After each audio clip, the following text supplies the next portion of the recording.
Hey guys, Andy Henderson, Sherpa Guidance, episode 86, the art and science of grabbing your audience's attention. So as you know, I'm Andy Henderson. I'm on a mission to impact the lives of 1 million people through the Forward Thinkers community, and it's building and building all the time. It's really working. And I do that through Success GPS. Success GPS is a 6-step framework to build and grow your dream business, a business that works for you and not the other way around, a business that helps you build, because that's the exciting thing about growing a business, and it's that building bit. You know, when our business plateaus a little bit, it all goes a bit beige, we all go a bit meh, it's a bit boring, even if you're making money. But what we want to do is we want to build, because it's fun, it's exciting, it fires us up, it gets us going. So how do you build a business? Well, I'm not going to answer that question for you, but what I'm going to do is talk about today one of the component parts about building a business, and that's getting people's attention. Getting people's attention. It kind of follows on from last week's lives where we talked about your audience and getting really specific about who your audience is. Who is your dream buyer? Because of course, we all think we can sell our stuff to everyone. We all think everyone wants to buy our stuff. Then we all scratch our heads when nobody does. And it's typically because the message is off. And why is the message off? It's because we make it too general. It's because we make it too general. It doesn't get anyone's attention, never mind the dream buyer's attention. And what we really need to do is really understand that dream buyer, really define it out. So you've got that on Monday. You'll have understood what that dream buyer is, you know, and you'll have understood why we need to define our own dream buyer. And then on Wednesday, you will have understood exactly how to define your dream buyer. Because you must have wondered why you deal with customers who you love and who you don't like. Customers who absolutely pay you handsomely for what you do, they love dealing with you, they pay you on time, they want to buy more. And then you've got another bunch of customers who don't like you don't like them, they whinge and moan about everything, they want the shirt off your back, they want refunds, you're getting the billing wrong, whatever. You know, it's like, bloody hell, why am I dealing with them? You don't need to. So go through, if you haven't watched the lives, go through Monday's live, go through Wednesday's live, actually do what I asked you to do, and you'll get so much more clearer, and that will lead you on to today. So today's about crafting the right message to get your audience's attention. You can't do that if you don't know your audience, and that's really true. And you'll go, Andy, I'm fed up of everyone talking about niches and niching down, and Americans talking about niching and all this sort of stuff. Listen, it's really important. It doesn't mean that you have to stay with one market forever, but it does mean to say that let's pick the market you've got the most chance of getting the most traction in, the most chance of serving your customers in the most deepest way, and the most chance of getting their attention and bringing them into your world without you having to try so hard. So we do that, and then once we've got that market nailed, we reach out to a different market. But it's so important to get that dream buyer, your core profile of customer, your customer avatar, whatever you want to call it, the focus of your attention.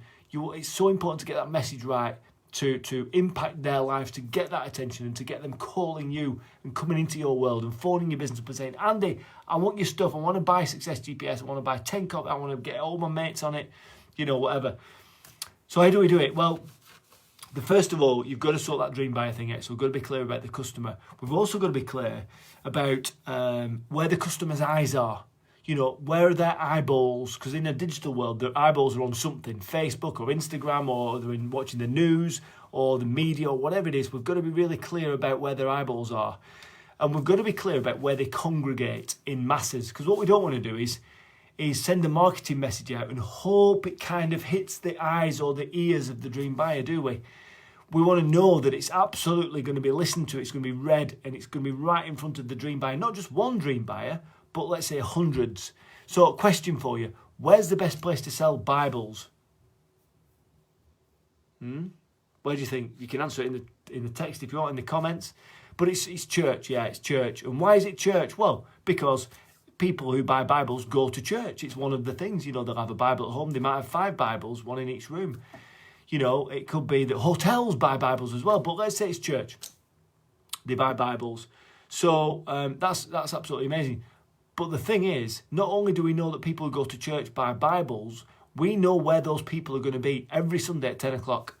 So if I wanted to sell Bibles, the best thing for me to do would be knock on the vicar's door on Saturday and say, all right, vicar, do you mind if I have a sales pitch, do a bit of a speech on Sunday at 10:10 in church and sell these Bibles? I've got 500 of them.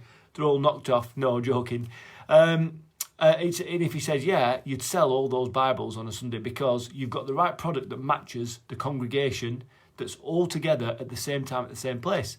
You know, you've got a captive audience. That's what we want. So we've got to think, you know, if you've defined your dream buyer, we've got to think, okay, I know what my dream buyer looks like. I know who they are. I know what they think. I know what they love. I know what they hate. I know what they're running away from. I know what they're running towards. And now you've got to think about where they congregate. Where do your dream buyers get together en masse? Now, it could be a certain type of event.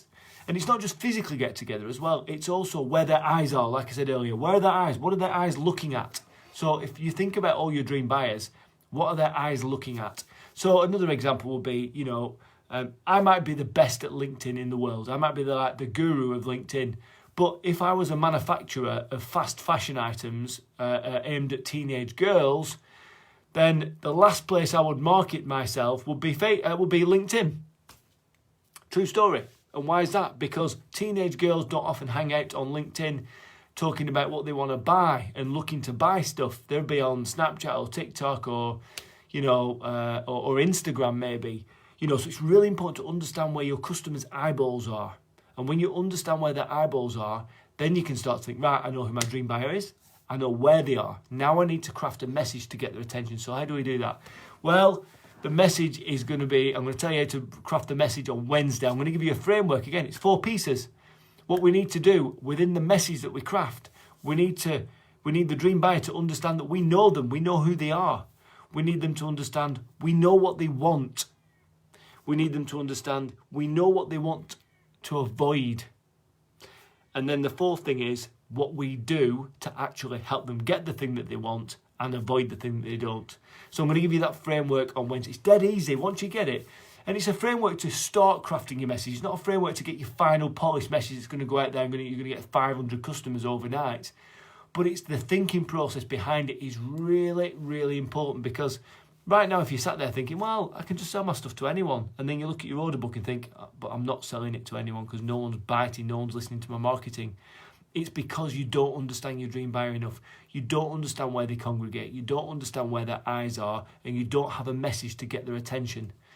And you see, just having a headline like we're going to do on Wednesday isn't quite enough. You need a headline to get their attention, but then you need more. You need a visual. You need a paragraph of copy. You need to explain a bit more what you do and how you do it through the art of storytelling, using emotional language, not just corporate bullshit speak.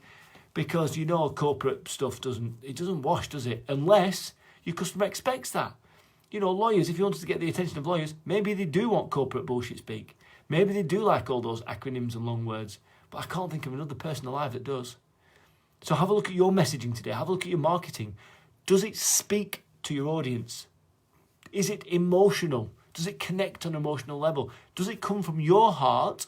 Does it go to their heart? Because if it goes from your head to their head, if it's just matter of fact, yeah, I'm a business coach, I'll help you increase your revenue, profit, and new customer wins. Yeah, you and 5 million others. What makes you different? But I'm a Sherpa guide. I'm going to help you develop a laser-guided, emotionally charged plan to get from where you are now to where you want to be to tomorrow, next year, next 5 years, 10 years. And I'm going to do that through Success GPS. Sounds a bit better. Building a business by design.